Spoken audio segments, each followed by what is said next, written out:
नमस्कार दर्शक बंधु मु प्रदीप आपण मानक स्वागत करुच्ची आजिर आउ एक नुआ भिडियो रे। तो राज्यर समस्त चाषी परिवारों पई गोटे बहुत बड़ खुशीर खबर जदि आपण मानक परिवार रे केही भी जणे सीएम किसान योजना रे राज्य सरकार तरफ सहायता राशि पाउचंती ताहले वर्तमान आउ गोटे बहुत बड़ घोषणा जाकि राज्य सरकार तरफ करा जायछि। तेणु राज्यर जो माने सीएम किसान अधीन रे क्षुद्र नाममात्र चाषी हो बा भूमिहीन परिवार रे गोटे भी किस्तिर टंका पाइचंती ताहले वर्तमान आपण मानक परिवार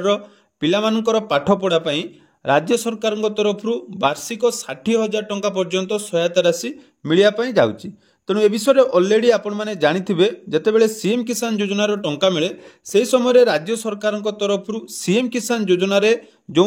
कृषक माने शामिल होइचंती तांको परिवार पिलामानकर हायर स्टडी पई कृषि विद्यानिधि योजना माध्यम रे सहायता राशि मध्य प्रदान करा जाय। तेणु आपण मानकर बहुत दिन अपेक्षा थिला पिलामाने मध्य बहुत सारा कमेंट करथिले जे कृषि विद्यानिधि योजना रे केबे ऑनलाइन आवेदन होबो एवं एथरो जो ऑनलाइन आवेदन आपण माने को माने करि परिबे आसंतु आजिर एई भिडियो रे से विषय रे संपूर्ण डिटेल्स जानिबा। ता पूर्वरु जदि चैनल को प्रथम थर विजिट करचंती वीडियो को लाइक करिवे चैनल को सब्सक्राइब करिवा सहित पाखरे थिबा बेल आइकन को क्लिक करी ऑल ले सेट कर देबे। तो आपण माने समस्त जानिथिबे आम राज्य सरकार तरफ पूर्वर जो कालिया योजना थिला से समय मध्य कालिया स्कॉलरशिप भाव में चाषी और परिवार पिलामानक पाठ पढ़ा पई सरकार सहायता प्रदान करुथिले। तेणु वर्तमान से कालिया योजनार नाम परिवर्तन हो जो सीएम किसान होइछि ठीक से भली कालिया स्कॉलरशिप बदल में वर्तमान राज्य सरकार तरफ कृषि विद्यानिधि योजना माध्यम रे जाकि सहायता राशि प्रदान करा जाउची। तेणु कृषि विद्यानिधि योजना रे सीएम किसान योजनार हिताधिकारी पिलामानक पई शिक्षार प्रगति एवं विभिन्न शिक्षानुष्ठान मानकरे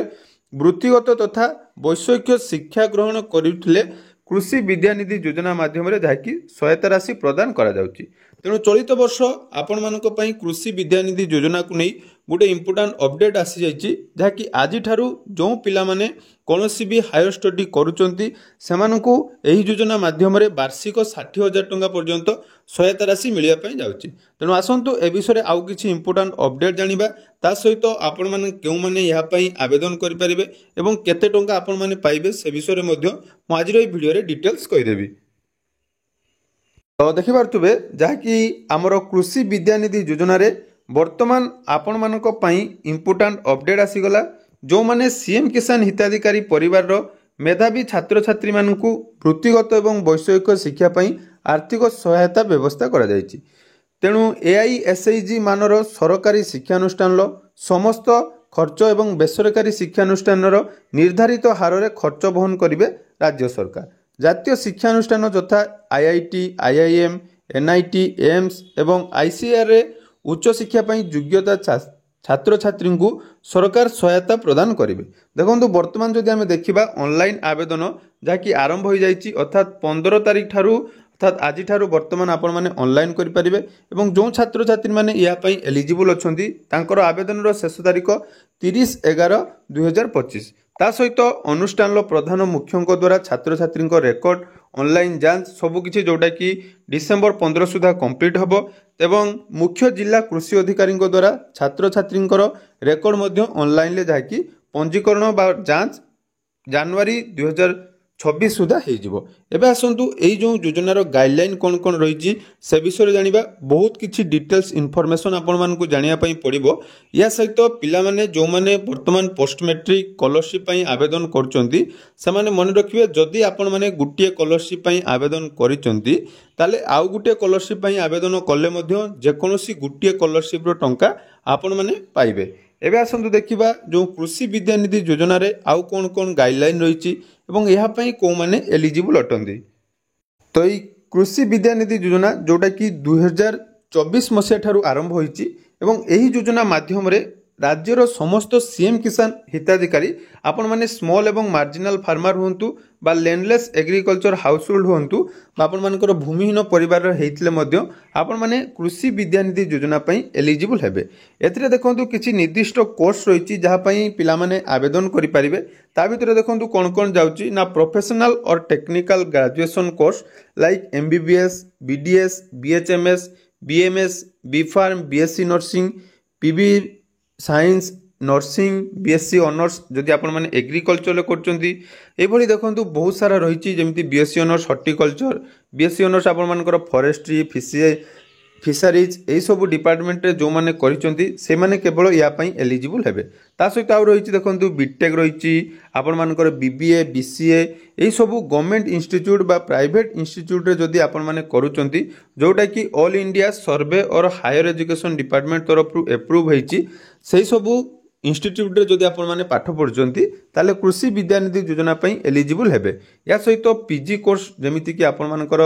MTech MSc in agriculture MSc in forestry PG in medical science MBA MCA MPharm ये सब करथिले आपण मानकर जाकी एही स्कॉलरशिप पई एलिजिबल हेबे ता सहित अन्यान्य कोर्स जेमिति कि आपण मानकर डी फार्म करचंती डीएमएलटी डीएमआरटी या सहित आपण मानकर एएनएम जीएनएम एवं नर्सिंग करुवा पिला माने यहाँ पई एलिजिबल हेबे ता सहित आपण मानकर आईटीआई करचंती जो माने स्टेट गवर्नमेंट अंडर रे पॉलिटेक्निक एग्रीकल्चर आपण मानकर एग्री पॉलिटेक या सहित आईटीआई जदि आपण माने करूचंती ताले कृषि विद्यानिधि योजना माध्यम रे आपण मानकु जायकी एही सहायता मिलिबो तेणु एटा गुटे बहुत बड़ स्कॉलरशिप जोटा कि बहुत पिला माने या पई आवेदन करंती नाही समस्त आपण मानकर पोस्ट मैट्रिक पई सब बेले आवेदन करचंती जेमिति कि आपण मानकर प्रेरणा हो बा अन्य स्कॉलरशिप आवेदन करचंती ठीक सेही बळी एही स्कॉलरशिप मध्य पिला मानकु मिलुची प्रत्येक वर्ष जहाँकि बहुत पिला यही स्कॉलरशिप माध्यम टंका पाउचंती या सहित देखंतु एठी आपण मानकर आवेदन करिया पई हेले किछि गाइडलाइन रहिछि जे को माने आवेदन करि परिबे तो गाइडलाइन हिसाब रे जदि हमें देखिबा जदि बापा किंबा माँ सीएम किसान लो बेनिफिशियरी हेइथिबे ताले ए स्कॉलरशिप आपण माने पाई परिबे एवं आउ को माने पाइबे ना जो पिला माने आवेदन करिवे से माने पूर्वरु कोनोसी भी बा चलित वर्ष कोनोसी भी अन्यान्य स्कॉलरशिप जदि पाइथिबे ता पई एलिजिबल हेबे नै केवल गुटिए स्कॉलरशिप आपण मानकु मिलिबो एटा मध्य मने रखिबे ता सहित देखंतु कृषि विद्यानिधि स्कॉलरशिप जोटा कि आपण माने अप्लाई करिवे आपण माने जदि पूर्वरु कोनोसी स्कॉलरशिप पाउचंदी सेटा को कैंसिल करी पुनी थरे कृषि विद्यानिधि पई मध्य आवेदन करि परिबे एवं एथिरे सब डिटेल्स दिया जायछि जोटा कि आपण माने जानिथिबे जेमिति स्कॉलरशिप रो आवेदन हुए ऑलरेडी आपण मानकर पोर्टाल जाकी ओपन हो जाइछि एवं पोर्टाल ओपन हो सारा पर आपण माने वर्तमान जाकी आवेदन करि परिबे या सहित देखंतु यार जो स्कॉलरशिप स्ट्रक्चर रहउछि सेटा मु आपण मानकु देखौछि जे कोन कोन कोर्स पई आपण माने केते टंका पाइबे तो जदि आम स्कॉलरशिप स्ट्रक्चर कथा कहबा एठी आपण मानकर विभिन्न प्रकार स्कॉलरशिप रो ड्यूरेशन अनुसार आपण मानकु जाकी टंका मिलुछि जेमिति कि एमबीबीएस जो माने डीएमईटी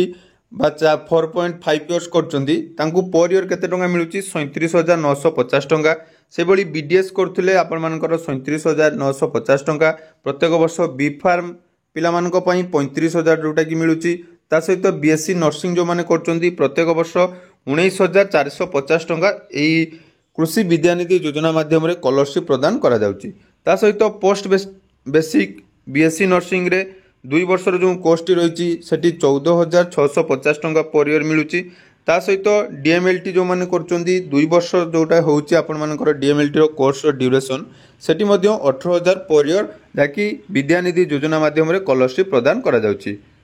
या सहित मैक्सिमम पिला जो माने जीएनएम बा एएनएम करचंदी सेमानक पई एटा गुटे बहुत बड़ भलो स्कीम रहिछि जोंथिरे जीएनएम पिला मानकु 36,000 टंका पर ईयर मिलुछि एवं एएनएम पिला मानक पई पर ईयर 6,800 टंका जहाँकि विद्यानिधि योजना माध्यम प्रदान करा जाउछि एभली विभिन्न प्रकार देखंतु रहिछि एठी आपण माने यार स्क्रीनशॉट मध्ये नै पारिबे म आपण मानकु देखै दउछि नले डिस्क्रिप्शन ले हमर टेलीग्राम चैनल रो लिंक अछि सेठी मध्ये म आपण मानकु ए पीडीएफ शेयर कर देबी एही सहित यार आवेदन जाकी आजि ठारु आरंभ होइछि ए विषय डिटेल्स जदि वीडियो आपण माने जानिबा पई चाहुचंती बा ऑनलाइन आवेदन केमिति वे जानिबा पई चाहुचंती निहाती कमेंट करंतु मु यार परवर्ती वीडियो रे एही स्कॉलरशिप केमिति आवेदन करिवे एवं यार अन्यान्य किछि गाइडलाइन अछि कि नै केमिति अप्रूव होबो से विषय डिटेल्स जणाइ देबी।